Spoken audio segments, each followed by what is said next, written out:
तोहरे बनावल जगे सारा विपत्ति राम काहे को डाला।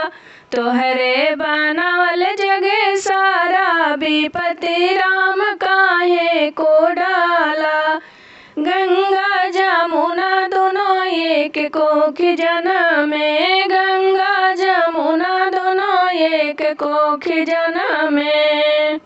काहे बहे दुई धारा विपत्ति राम काहे को डाला। काहे बहे दुई धारा विपत्ति राम काहे को डाला।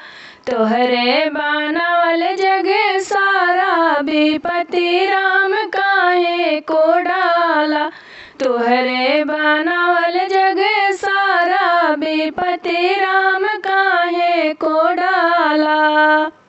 चंदा और सूरज दोनों एक कोखी जनमे, चंदा और सूरज दोनों एक कोखी जनमे। काहे उगे पारी पारा विपत्ति राम काहे को डाला। काहे उगे पारी पारा विपत्ति राम काहे को डाला।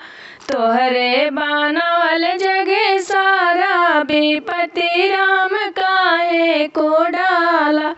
तोहरे बनावल जगे सारा विपत्ति राम काहे को डाला।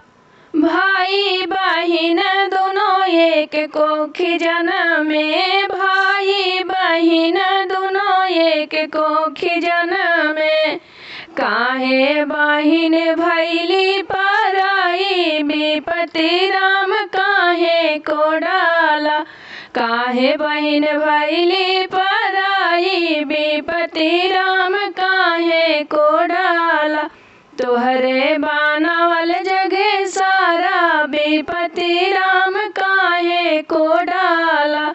तोहरे बनावल